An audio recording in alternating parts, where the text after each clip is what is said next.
오소서 성령님, 한 주 동안 잘 지내셨습니까? 어떻게 제가 알려드린 대로 미사 한번 시작부터 해보니까 느낌이 달랐죠? 네, 그럼요. 역시 여러분들은 신앙의 우등생들이십니다. 이뻐 죽겠어요. 자, 이번 시간에도 미사에 대한 이야기인데요. 이번 시간에 여러분들과 나눌 이야기는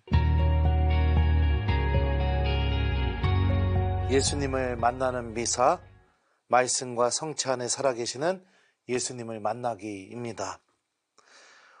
여러분들 우리 한번 같이 생각해봐요. 미사는 처음 성호경부터 마지막 강보까지 토시 하나 안 틀리고 똑같습니다.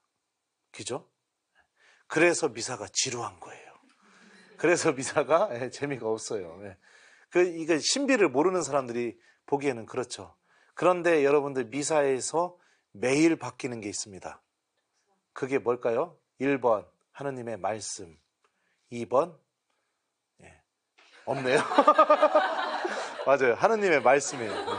하느님의 말씀은 1년 365일 매일 바뀌어요. 그러면은 여러분들 논리적으로 우리 한번 생각해 봅시다.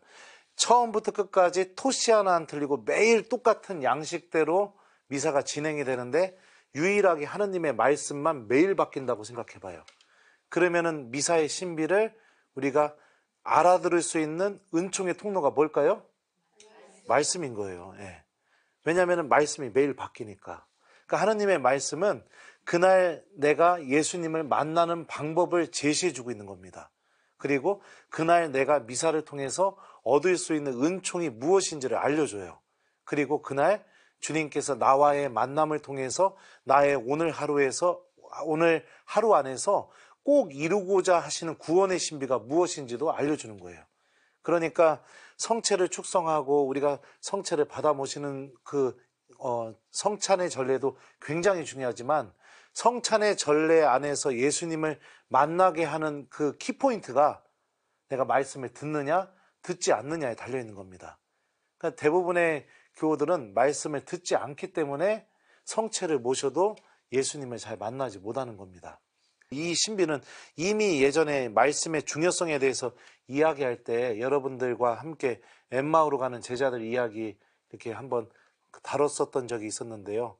거기서도 그 제자들의 모습을 보면 제자들이 예수님이 빵을 쪼개게 될 때 예수님을 알아보게 됐던 이유가 그들 스스로가 고백했던 게 뭐냐면 길에서 우리에게 말씀하실 때나 성경을 풀이해 주실 때 속에서 우리 마음이 타오르지 않았던가 라고 이렇게 스스로 고백하고 있죠. 그러니까 주님 말씀을 듣게 되니 살아계신 예수님을 만나게 되었다라고 이렇게 이야기하는 것처럼 하느님의 말씀이 굉장히 미사 안에서 중요한 위치를 차지하고 있는 거예요.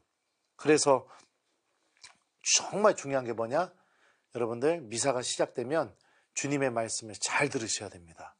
잘 듣고 그리고 그 말씀 중에 정말로 오늘 하느님께서 나에게 이루어 주시기를 바라는 그 은총을 청하면서 그러면서 이렇게 말씀을 들어야죠. 더군다나 신부님들의 강론도 굉장히 중요한 역할을 하고 있어요. 강론을 통해서 대부분의 신부님들은요, 모든 신부님들은 대부분이라고 하면 안 되죠. 모든 신부님들은 그 말씀 안에 담겨져 있는 하느님의 뜻이 무엇인지 그리고 또 하느님의 신비가 무엇인지를 교우들에게 알려주거든요. 그러니까 신부님들 강론 잘 들으셔야 돼요. 그리고 나서 여러분들 우리 말씀의 전례가 마지막 끝나게 되면 마지막에 무엇을 하느냐? 사도신경을 우리가 바치게 됩니다. 신경은 신앙 고백인데요. 사도신경을 한번 우리 같이 생각해 봤으면 좋겠어요. 전능하신 천주성부 천지의 창조주를 저는 믿나이다 하면서 신경이 시작되는데 신경의 그 3분의 2는요. 하느님께서 창조부터 예수님을 통해서 이루어 주신 구원의 역사가 무엇인지를 쫙 고백하게 됩니다. 그리고 나서 우리가 좀 주목해야 될 부분이 뭐냐면 신경의 마지막 부분입니다. 마지막 부분에 이렇게 고백해요. 죄의 용서와 육신의 부활을 믿으며 영원한 삶을 믿나이다. 이거는 지금 계속해서 우리 안에서 이루어지고 있는 신비예요. 죄의 용서는 여러분들 내가 원하기만 하면 언제든지 미사 전에 고해성사를 통해서 이루어지고 있죠. 육신의 부활은 어떤 것을 의미할까요? 육신의 부활.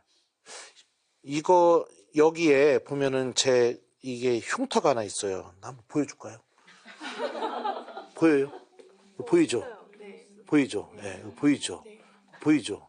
네. 이게 뭐라고 또 보려고 하세요? 네. 그리고 또 이게 방송이지만 이게 또 될라나 모르겠네. 여기도 보면은 여기 또 흉터가 또 있습니다. 아, 이거 또 참 추한 모습을 보이네. 이거는 초등학교 때 쓰레기장에서 불장난하다가 고무가 막 타는 이 불똥이 뚝뚝 떨어져 갖고 이렇게 한번 되었던 적이 있었어요. 그리고 여기에 이 상처는 아유 부끄러워라. 예, 그 고등학교 때 여학생들 앞에서 까불다가 자빠져가지고선 까진 상처입니다. 제가 무슨 이야기를 하고 싶어 할까요? 우리들의 육신, 우리들의 몸에는요, 이렇게 삶의 모든 역사가 다 담겨져 있어요. 내 삶의 모든 역사가 다 담겨져 있죠. 어렸을 때부터 태어났던 삶의 경험부터 시작해서 지금 살아가고 있는 나의 삶, 그리고 앞으로 살아갈 삶까지 다 담겨져 있는 게 우리들의 몸입니다. 그러니까 육신의 부활을 믿는다는 건 뭐냐면 내 삶 전체가 하느님 구원의 대상이라는 거예요. 그리고 내가 살아왔던 삶의 역사가 단순히 죽으면 끝나는 게 아니라 하느님께서 그 역사 안에서 함께 걸어가시면서 나를 구원으로 인도하시는 역사라는 것을 우리가 육신의 부활을 믿으며 이렇게 고백하고 있는 거죠. 그리고 영원한 삶을 믿나이다 라고 고백하는데, 영원한 삶이라는 것은 우리들의 삶의 종착지죠. 그러니까 우리가 신경을 고백하게 될 때 창조부터 예수님과 성령을 통해서 이루어진 하느님의 모든 구원의 역사를 기억하면서 그 역사가 지금 나의 삶 안에서 이루어지고 있다. 이거를 우리가 기억하면서 신경을 고백하는 게 굉장히 중요합니다. 그리고 나의 삶은 영원한 생명을 향하고 있다. 이거를 절대로 잊어버려서는 안 돼요. 이걸 기억해야 하느님 말씀이 더 잘 들려요. 이걸 기억해야 내가 기도하고 싶은 마음이 더 많이 생기게 됩니다. 이걸 기억해야 내가 믿음을 가진 신앙인이라는 사실이 더 나에게 감사한 은총 가득한 일로 다가오게 돼요. 그리고 미사가 정말로 소중해지게 되는 거죠. 그러니까 미사는 우리가 주님의 말씀을 듣고 난 뒤에 하느님의 구원의 역사가 나에게 이루어지고 있다는 것을 신경을 통해서 고백하면서, 그러니 방금 들은 이 말씀도 내 안에서 반드시 이루어질 말씀이라는 것을 우리에게 가르치고 있는 거죠. 이런 마음으로 주님의 말씀을 듣고 신경을 바쳐야 되는 겁니다. 신경이 끝나고 난 뒤에 이제 보통 뭐를 하냐면 우리가 이제 봉헌을 하게 됩니다. 그죠? 요한복음의 말씀을 좀 들려드리겠습니다. 여기 보리빵 5개와 물고기 2마리를 가진 아이가 있습니다만 저렇게 많은 사람에게 이것이 무슨 소용이 있겠습니까? 예수님께서는 빵을 손에 들고 감사를 드리신 다음 자리를 잡은 이들에게 나누어 주셨다. 물고기도 그렇게 하시어 사람들이 원하는 대로 주셨다. 예수님께서 빵의 기적을 일으킬 수 있었던 그 빵 5개와 물고기 2마리는 누구 것이었냐면 그 꼬맹이 것이었습니다. 어린아이 것.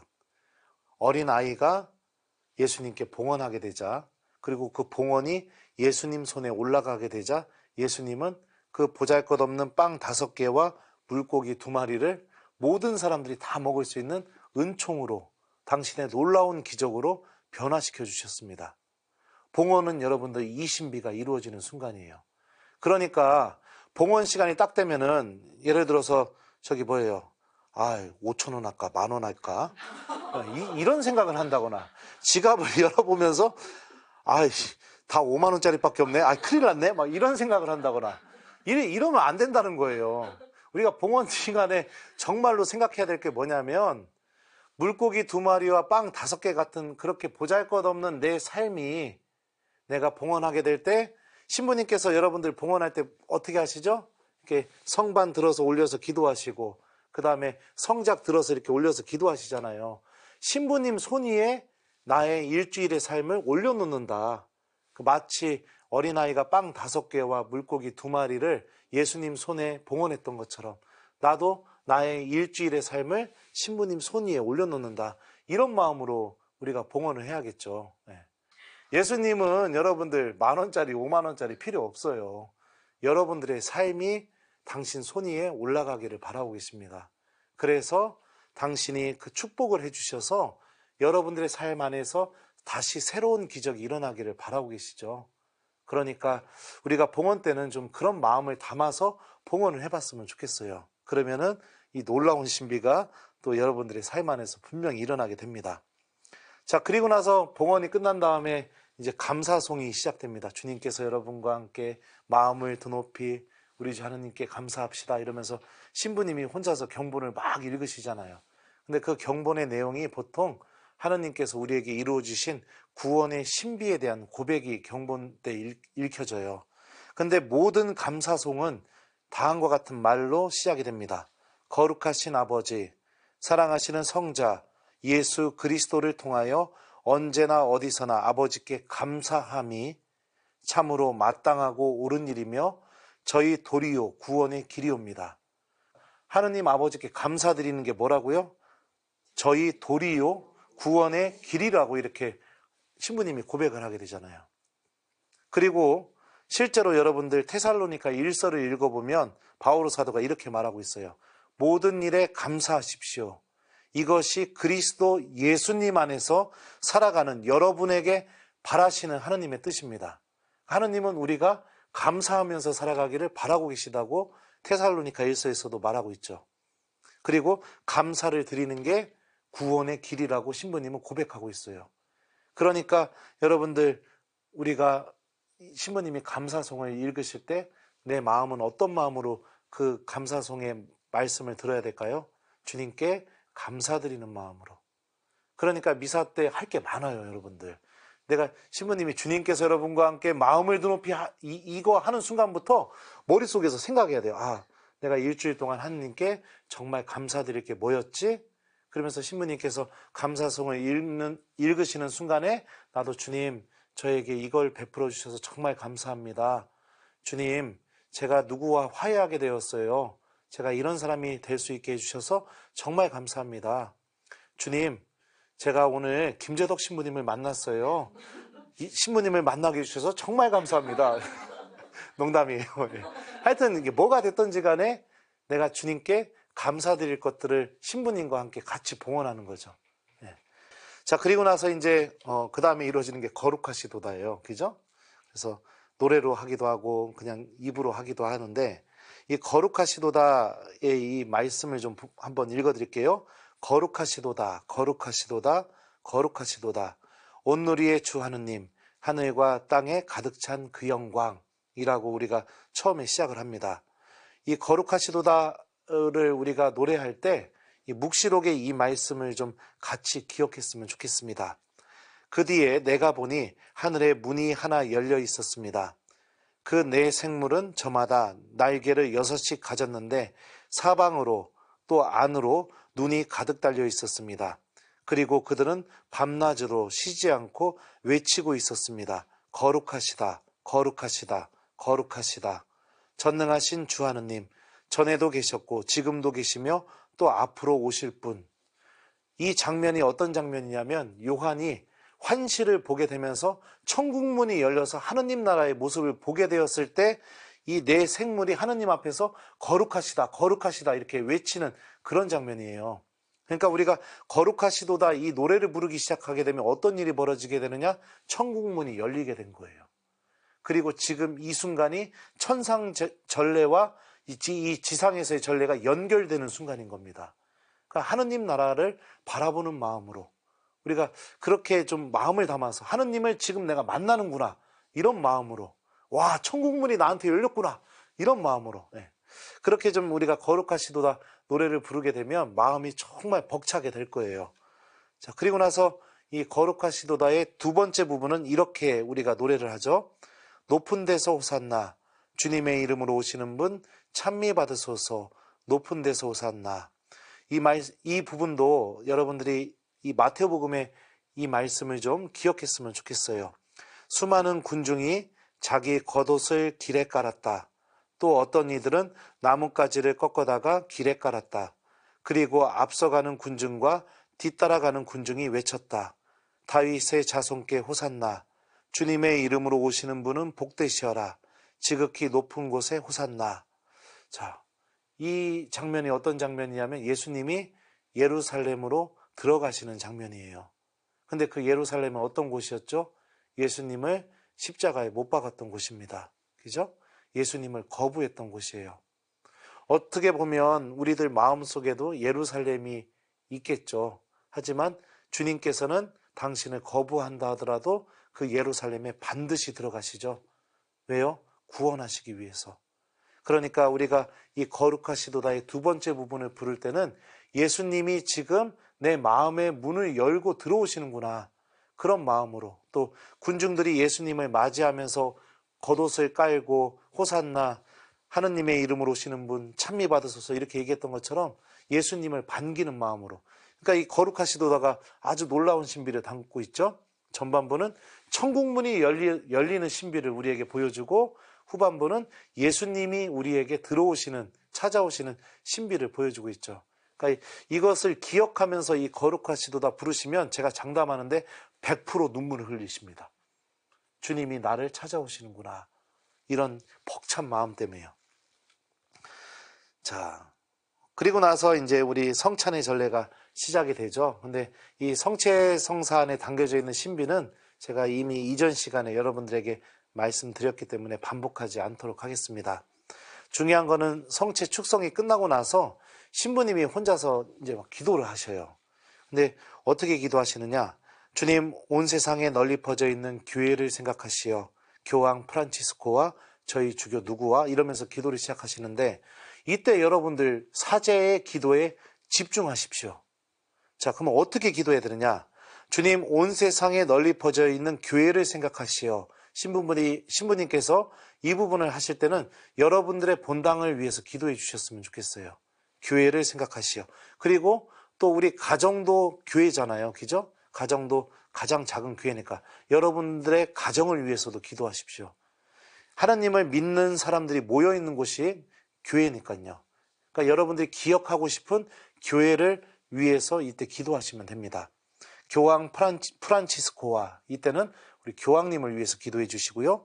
저희 주교 누구와 이럴 때는 여러분들 교구장 주교님과 또 보좌 주교님들을 위해서 기도해 주시고, 모든 성직자와라고 할 때는 여러분들이 기억하고 싶은 신부님들을 위해서 기도해 주시면 돼요. 본당 신부님 위해서도 해주시고, 보좌 신부님 위해서도 해주시고, 이 못난 김재덕 신부, 못난 저를 위해서도 좀 기억해 주시고, 이렇게 신부님이 이 경본을 읽으시는 이 기도문과 함께 나도 따라가면서 같이 기도하는 거예요. 더불어 사랑의 교회를 이루게 하소서. 부활의 희망 속에 고이 잠든 교우들과, 이럴 때는 돌아가신 분들 중에 교우분들, 엄마 아빠도 될 수도 있고 뭐 많은 사람들이 있겠죠. 그분들을 기억하시고, 세상을 떠난 다른 이들도 모두 생각하시어. 이때는 돌아가신 분들 중에서 우리 교우가 아니었던 분들, 그런 분들을 좀 기억하시고, 그들이 주님의 빛나는 얼굴을 배웠게 하소서. 저희에게도 자비를 베푸시어. 이때는 나 자신을 위해서, 그리고 나에게 필요한 은총을 청하면서 기도하시고요. 영원으로부터 주님의 사랑을 받는 하느님의 어머니 복되신 동정 마리아와, 이때는 성모님께 도움을 청하는 기도를 하시고요. 그 배필이신 성 요셉과 복된 사도들과 모든 성인과 함께 할 때, 이때는 여러분들 세례명을 갖고 계시잖아요. 여러분들 주보 성인에게 도움을 청하는 기도를 하세요. 영원한 삶을 드리며 성자 예수 그리스도를 통하여 아버지를 찬양하게 하소서. 이렇게 신부님의 기도말을 따라가면서 순간순간 여러분들이 화살 기도처럼 이렇게 기도하신다면 미사 때 할 게 무진장 많아요. 멍 때리고 가만히 있을 수가 없어요. 막 기도해야 되니까요. 이러면 정말 미사가 여러분들 새롭게 다가오게 될 겁니다. 자, 그리고 나서 이제 또 하게 되는 게 뭐냐면 바로 주님의 기도예요. 예수님께서 주님의 기도를 가르쳐 주실 때 먼저 어떻게 말씀하셨냐면, 제가 마태복음 말씀을 좀 읽어드릴게요. 너희는 기도할 때에 다른 민족 사람들처럼 빈말을 되풀이하지 마라. 그들은 말을 많이 해야 들어주시는 줄로 생각한다. 그러니 그들을 닮지 마라. 너희 아버지께서는 너희가 청하기도 전에 무엇이 필요한지 알고 계신다. 그러므로 너희는 이렇게 기도하여라. 라고 이렇게 말씀하시면서 알려주신 기도가 주님의 기도거든요. 그러니까 빈말을 많이 하는 기도. 그냥 내가 원하는 것만 막 들어달라고 계속 떼쓰는 기도, 이런 기도가 아니라는 거죠. 그러면 주님의 기도를 바칠 때 우리가 하면 가장 좋은 기도가 뭘까요? 오늘 미사 때 들은 예수님 말씀이 저에게 이루어지게 도와주십시오라고 청하는 기도를 하셨으면 좋겠어요. 특히 여러분들 주님의 기도 전반부에는 하느님의 뜻에 관련된 기도잖아요. 그죠? 하느님이 열망하시는 것들이 이루어지기를 바라는 기도인데, 하느님이 정말 열망하는 게 뭐겠어요? 나를 구원하는 거, 다른 사람들을 구원하는 거. 그게 바로 하느님이 정말 열망하시는 거죠. 그리고 그 하느님의 그 모든 뜻이 어디에 담겨져 있느냐? 하느님의 말씀 안에 담겨져 있고, 내가 하느님의 말씀이 이루어지기를 바라는 마음으로 기도한다면 내가 그 하느님의 열망을 채워드리는 그런 기도를 할 수가 있겠죠. 그리고 주님의 기도 후반부에는 우리가 생명을 얻는 데 필요한 내용들입니다. 일용할 양식, 죄의 용서, 그 다음에 뭐죠? 그 유혹에 빠지지 않고 악에서 구해지는 거. 다 우리 구원에 관련된 거죠. 구원, 영원한 생명. 그러니까 내가 말씀이 이루어지기를 바라는 지향으로 주님의 기도를 한다면 당연히 후반부에서 내가 기도하는 그 지향들도 부합되게 되죠. 그러니까 다른 거는 좀 하느님께 다 맡기시고, 아파트값 오르는 거, 자식 대학 붙는 거, 남편 술 안 먹는 거, 뭐 이런 거 모두 다 하느님한테 좀 맡기고, 주님, 오늘 미사 때 들은 이 말씀이 저에게 이루어질 수 있도록 저에게 은총을 주십시오. 이런 지향으로 주님의 기도를 바쳤으면 좋겠어요. 자, 그리고 나서 이제 그 다음에 이제 또 뭐 평화 인사도 있고요. 그리고 이제 우리가 성체를 모시기 전에 하느님의 어린 양 노래를 부르는데, 신부님이 성체를 들어 올리시면서 이렇게 말씀하셔요. 보라, 하느님의 어린 양, 세상의 죄를 없애시는 분이시니 이 성찬에 초대받은 이는 복되도다. 이 말씀은요, 딱 두 사람이 예수님한테 했던 말을 합쳐놓은 말이에요.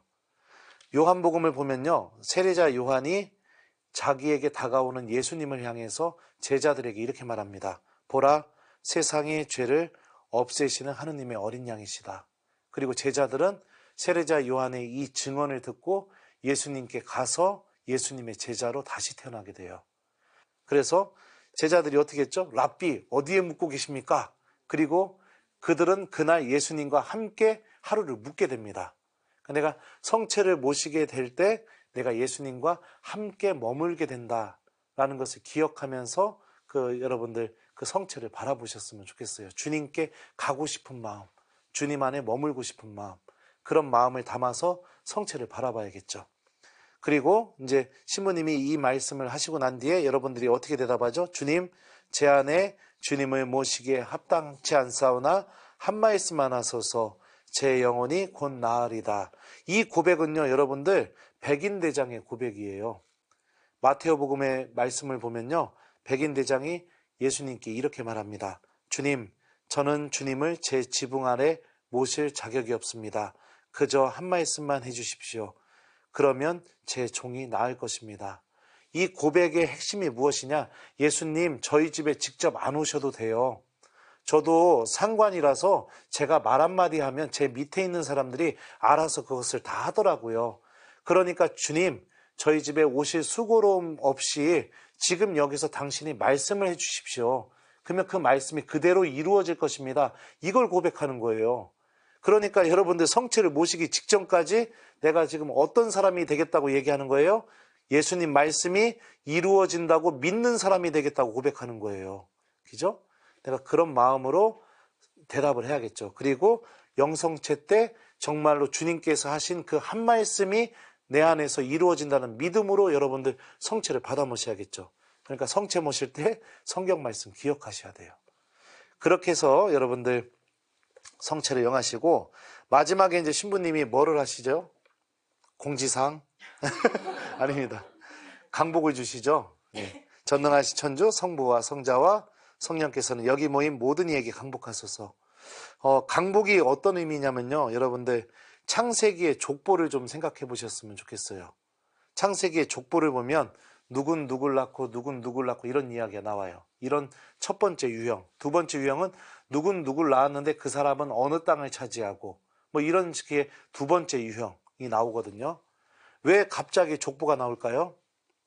바로 하느님께서 처음에 세상을 창조하시고 사람에게 축복해 주셨던 축복의 말씀이 있어요. 자식을 많이 낳고 번성하여 땅을 가득 채워라. 그래서 족보는 하느님의 그 첫 번째 말씀, 자식을 많이 낳으라는 그 말씀이 반드시 이루어진다는 걸 보여주기 위해서 족보에서 누군 누굴 낳고 누군 누굴 낳고 누군 누굴 낳고 이게 족보가 이런 식으로 증거 자료로 제시가 됩니다. 그리고 땅을 가득 채워라. 이 말씀도 반드시 이루어진다는 것을 제시해 주기 위해서 누군 누굴 낳았는데 그 사람은 어느 땅을 차지했고 누군 누굴 낳았는데 그 사람은 어느 땅을 차지했고 그렇게 증거 자료로 제시해 주고 있거든요. 그러니까 이 창세기는 어떤 메시지를 우리에게 알려주냐면 하느님이 축복하신 건 반드시 이루어진다. 무슨 일이 있어도 반드시 이루어진다. 그 축복이 이루어지는 과정을 보세요. 아담도 죄 짓고 카인도 죄 짓고 그죠? 계속해서 죄 짓는 역사지만 그 안에서도 하느님의 축복의 말씀은 반드시 이루어진다. 이게 족보가 고백하고 있는 신비거든요. 여러분들 우리가 미사 때 강복받는 거요. 무슨 의미냐면 이 신비가 나에게 이루어지는 순간이에요. 그러니까 오늘 미사 때 들은 하느님 말씀이 반드시 내 안에서 이루어진다. 그 복을 받는 순간이 강복인 거예요. 그러니까 성체만 모시고 나가면 1번 괜찮다. 2번 아니다. 몇 번이에요? 2번. 아니에요. 미사 잘 들어놓고 제일 중요한 걸 안 하고 있는 거예요. 축복을 받고 나가야 되는 거예요. 그래서 강복을 받을 때도 오늘 미사 때 내가 정해놓은 그 하느님 말씀이 이루어지려는 그런 마음으로 주님 이 말씀 꼭 이루어지게 해주십시오. 마음속으로 이렇게 기도하면서 강복을 받으셨으면 좋겠습니다.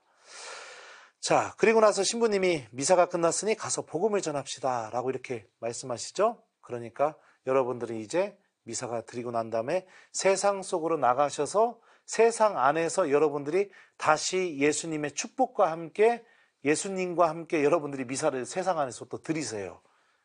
내가 예수님의 말씀이 되어주고 예수님의 성체가 되어주고 그러면서 세상 안에서 내가 예수님과 함께 살아가는 거죠. 여러분들 이번 일주일 동안 또 이렇게 제가 알려드린 대로 미사 한번 드려보셨으면 좋겠어요. 그래서 우리 미사 안에서 정말 살아계시는 하느님의 은총을 체험하는 우리 신앙인들이 되었으면 좋겠습니다.